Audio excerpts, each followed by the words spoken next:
Hello and welcome to my channel. So in this video I will explain about the Hindu article which is about turtle. So ये देखेंगे कि turtle किस वजह से news में basically जो turtle की फूड हैबिट्स हैं उस वजह से इसको किस में यूटिलाइज कर रही है government environmental conservation specially for aquatic resources means अभी क्या है कि वाराणसी में डिसाइड किया गया है कि गंगा को क्लीन करेंगे किसकी हेल्प से टर्टल की हेल्प से। तो ये किस तरह से हेल्पफुल हो सकता है तो डिस्कस करेंगे वन बाई वन। सबसे पहले देखेंगे कि कौन कौन सी एजेंसी और इंस्टीट्यूशन इन्वॉल्व है। देन डिस्कस करेंगे कि जो टर्टल का कंजर्वेशन स्टेटस क्या है इंडिया में। देन डिस्कस करेंगे कि ये किस तरह से हेल्पफुल है हमारे एग्ज़ाम के लिए, मेंस और प्रीलिम्स के लिए। तो सबसे पहले ये न्यूज़ में इसलिए कि वाराणसी में एक्चुअली डिसाइड किया गया है कि हम टर्टल्स को यूज़ करेंगे किसके कंजर्वेशन के लिए, रिवर गंगा के।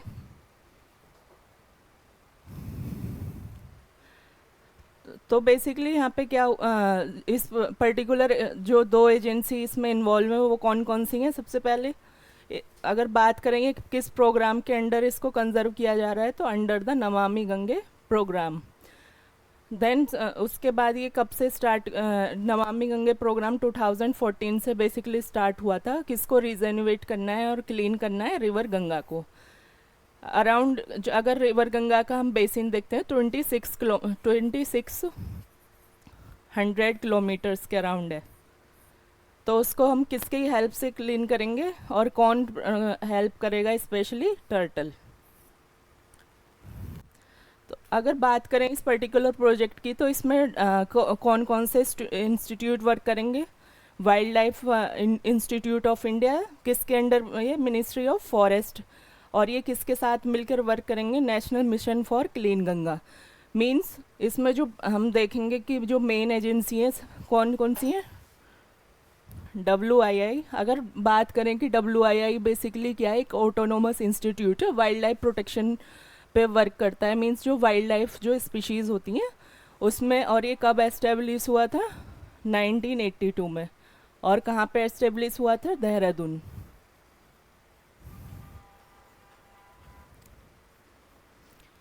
देन डिस्कस करेंगे कि बेसिकली जो अगर बात करें कि national mission for clean Ganga the agency, अगर ये national mission of clean Ganga क्या है कि एक एजेंसी है। आपको कंफ्यूज कर सकते हैं कि ये क्या है, तो आपको ये याद करना है कि ये एजेंसी है पर्टिकुलर किसके लिए, गंगा के रिजेन्युएशन और कंजर्वेशन के लिए। देन यहाँ तक हमने डिस्कस किया कि बेसिकली जो इस पर्टिकुलर प्रोजेक्ट को लेके मीन्स टर्टल की हेल्प ली जाएगी गंगा को क्लीन करने में। तो ये कौन कौन से किस मिशन के अंडर लेके आए, किस प्रोग्राम के अंडर है, नमामि गंगा प्रोग्राम। देन दो इसमें हमने पढ़ी हैं जो इंस्टीट्यूशंस और एजेंसी वर्क करेंगी। सबसे पहले WII, then national mission for clean Ganga एक एजेंसी है और ये इम्प्लीमेंट करती है किसको, नेशनल नमामि गंगे प्रोग्राम। यहाँ तक हमने डिस्कस किया इसका जो इंस्टीट्यूशनल एडमिनिस्ट्रेशन क्या है। देन डिस्कस करेंगे कि बेसिकली टर्टल का क्या स्टेटस है।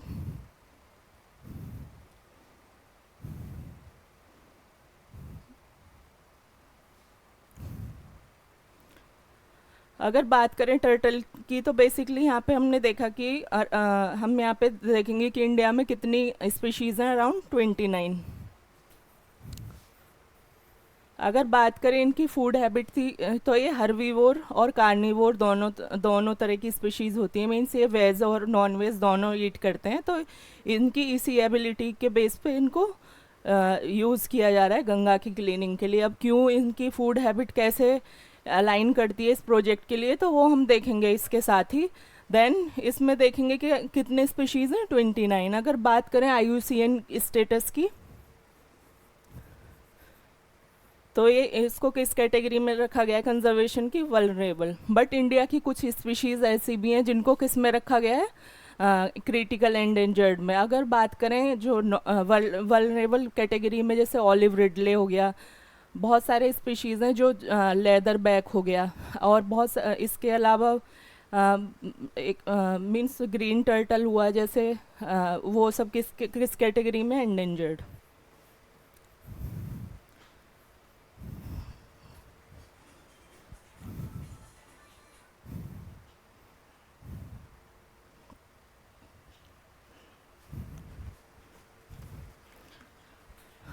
अगर बात करें क्रिटिकल एंडेंजर्ड स्पीशीज़ की, तो हमें कुछ स्पीशीज़ यहाँ पे याद करने पड़ेंगे, लाइक तैरापीन, ये कहाँ पे मिलेगा हमें? सुंदरबन। सुंदरबन आप सभी को पता होगा कहाँ पे है, ये लोकेटेड है वेस्ट बंगाल में। देन इसके बाद दूसरी स्पीशीज़ हम देखेंगे,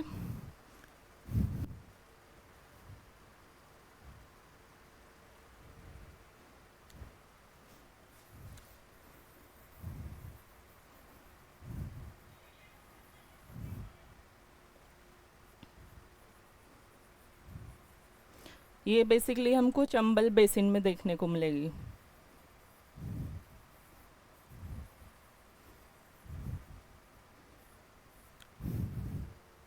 होप आपको यहाँ तक अच्छे से क्लियर हुआ होगा कि बेसिकली कि टर्टल की क्या किस तरह का कंजर्वेशन स्टेटस है। अगर बात करें वाइल्ड लाइफ प्रोटेक्शन एक्ट के 1972, तो ये किस कैटेगरी से उसमें शेड्यूल में इनको कंजर्व किया गया है? शेड्यूल फर्स्ट में। तो यहाँ तक हमने देखा इसका कंजर्वेशन। अब न्यूज़ को देखेंगे डिटेल में, ताकि आपकी अंडरस्टैंडिंग अच्छे से आप उसको समझ सकें।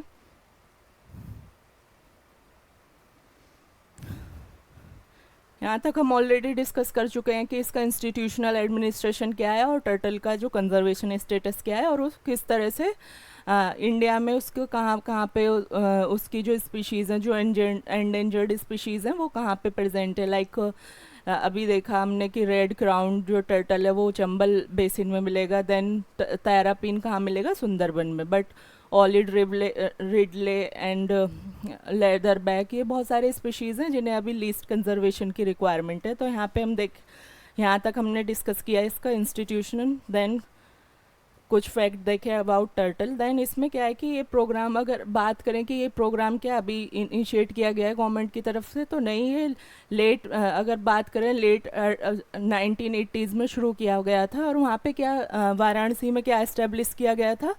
Turtle rehabilitation centre. मीन्स यहाँ पे बहुत सारे टर्टल के लिए क्या कंडीशन, आर्टिफिशियल कंडीशन एक तरह से क्रिएट की गई। यहाँ पे क्या है कि अब बात करें कि ये अगर हम बात करें नमामि गंगे प्रोग्राम के थ्रू 2017 से कितने टर्टल यहाँ पे मीन्स रिलीज़ किए गए हैं?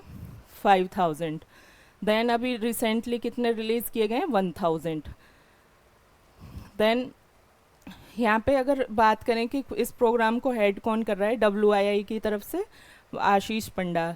तो यहाँ पे हमने देखा कि इनकी क्या है कि ये ओमनीवोरस होते हैं, मीन्स कुछ species vegetarian, non vegetarian, means herbivory और कार्निवोर दोनों तरह के होते हैं। तो जो हर्बीवोर्स होते हैं वो किसको ईट करते हैं? जो गारलैंड्स होती हैं, मीन्स जो फूलों की मालाएं होती हैं। और जो कार्निवोर हैं वो किसको क्लियर करते हैं? जो रोटेन और हाफ बर्न्ड ह्यूमन बॉडीज़ होती हैं। आपको पता होगा कि जनरली हमारी जो रिवर्स के जो भी एक तरह से किनारे होते हैं उन पे हमको शमशान घाट देखने को मिलते हैं। वहाँ पे क्या है कि जो ह्यूमन बॉडी है वो पूरी तरह से बर्न नहीं हो पाती, तो उसको हाफ बर्न को ही किस में डिस्पोज कर देते हैं? रिलीज़ कर देते हैं रिवर सिस्टम में। तो यहाँ पे इस तरह की इनकी जो फूड हैबिट है वो इस तरह से हेल्प करेगी इस पर्टिकुलर प्रोजेक्ट में। आपको ये अब इसका रिलीवेंस समझ आया होगा कि इसमें पर्टिकुलर इसी स्पीशीज़ को क्यों लिया गया था।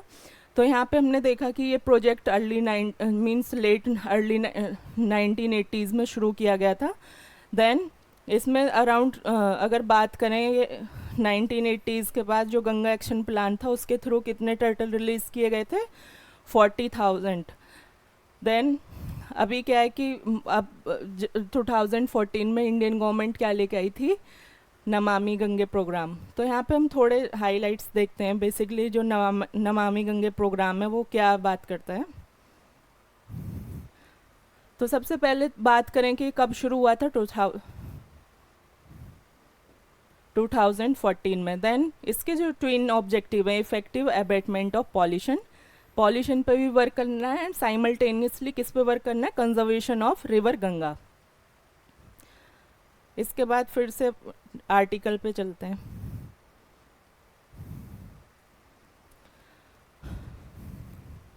देन यहाँ तक हमने देखा कि किस तरह से यहाँ पे कितने अराउंड 40,000 टर्टल 90s में यहाँ पे एक्चुअली लास्ट जो सेंचुरी थी तब रिलीज़ किए गए थे, और 2017 से बात करें तो 5,000, देन रिसेंटली 1,000 रिलीज़ किए गए हैं। अब ये क्या है कि किस तरह से नर्चर किया गया है, इन स्पीशीज़ को कैसे किया जाता है, तो ये वाइल्ड लाइफ इंस्टीट्यूट बेसिकली जो वाइल्ड लाइफ स्पीशीज़ हैं उन पे, उनके कंजर्वेशन के पे और उनकी ब्रीडिंग पे वर्क करता है। तो यहाँ पे क्या है कि जितने भी हमारे कोस्टल एरियाज़ हैं वहाँ से क्या लेके आते हैं, इन पर्टिकुलर जो स्पीशीज़ मीन्स टर्टल के एग्स लेके आते हैं, देन उसको क्या करते हैं यहाँ पे जो रिहेबिलिटेशन सेंटर्स जो एस्टेब्लिश किए गए हैं वाराणसी में, उसमें इसको 70 डेज तक मॉनिटर किया जाता है। देन उसके बाद इनको क्या किया जाता है, 20 से 30 डिग्री सेल्सियस के बीच में जून और जुलाई का जो मंथ होता है वहाँ पे इनको ग्रो मीन्स इसको हैच किया जाता है। जब ये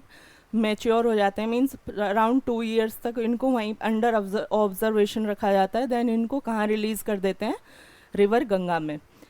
यहाँ तक होप आपको अच्छे से समझ आया होगा। अब इसका अगर हम इम्पैक्ट देखें कि इसके क्या क्या रिजल्ट रहे हैं, तो अगर हम क्वालिटी चेक देखें, मीज़र देखें वाटर को जो चेक करने के होते हैं, एक तो biological oxygen demand, then faecal coliform, then dissolve oxygen, ये डायरेक्ट आपसे प्रीलिम्स में भी पूछे जा सकते हैं।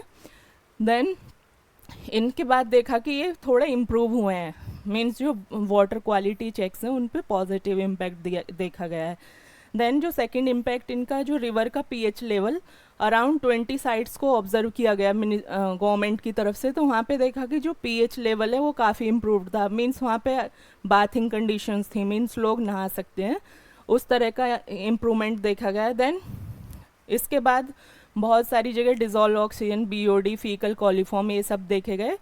बट अगर अब बात करें इस पर्टिकुलर जो प्रोसेस की है, तो एक लॉन्ग टर्म स्ट्रेटजी है, मीन्स उसका हम शॉर्ट टर्म में कोई इम्पैक्ट नहीं देख सकते। अराउंड इसका अगर हम माइक्रोबियल एनालिसिस करें तो अराउंड 10 to 15 ईयर्स लगेंगे कि whether this species play significant role और नॉट।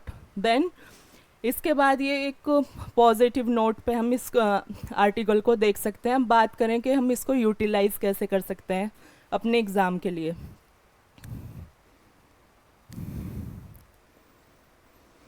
तो यहाँ पे हम कुछ क्वेश्चन डिस्कस कर सकते हैं कि लाइक एक तो टर्टल की फूड हैबिट, कि ये ओमनीवोर्स होते हैं, मीन्स कुछ हर्बीवोर होते हैं, कुछ कार्निवोर होते हैं। देन इनका जो रिहेबिलिटेशन सेंटर्स को लेके आप अच्छे से उसको याद कर सकते हैं। देन इसकी जो एजेंसी और एडमिनिस्ट्रेशन है उसको लेके क्वेश्चन आ सकता है।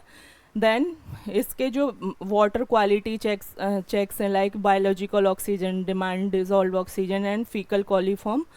देन अगर बात करें मेंस की, तो अगर उसके लिए हमें कहीं यूटिलाइज करना हो तो हम इसको इस तरह से भी एक्सप्लेन कर सकते हैं कि एक विन विन सिचुएशन है फॉर कंजर्वेशन एंड पॉल्यूशन जो क्लीनिंग के लिए, मीन्स बोथ यहाँ देखेंगे कि कंजर्वेशन भी हो सकता है स्पीशीज़ का और क्लीनिंग भी हो सकती है रिवर गंगा की। देन जो सेकंड हम देख सकते हैं यहाँ पे गवर्नमेंट का जो मीन्स एक तरह से एक्सपेंडिचर है on the machineries and equipments, उन पे हम उसके इक्विपमेंट और जो भी केमिकल्स हैं उन पे जो एक्सपेंडिचर होगा उसको भी हम सेव कर सकते हैं। बिकॉज ये क्या है कि अगर बात करें केमिकल्स की, इसके बैड इम्पैक्ट वहाँ की जो लाइफ होगी, एक्वेटिक लाइफ, उस पर भी नेगेटिव रहेंगे, और साथ में देखा जाए तो उसके बाद इसका एक्सपेंडिचर भी ज़्यादा होगा और लॉन्ग टर्म में इतना ज़्यादा सस्टेनेबल भी नहीं होगा ये एक तरीका। देन इस तरह से अगर हम बात करें, ये एक सस्टेनेबल मेथड है और इसको हम यूटिलाइज़ करके अपने अदर वाटर सिस्टम को भी इम्प्रूव कर सकते हैं। तो इसी के साथ मैं इस वीडियो को एंड करती हूँ। Thank you so much for watching.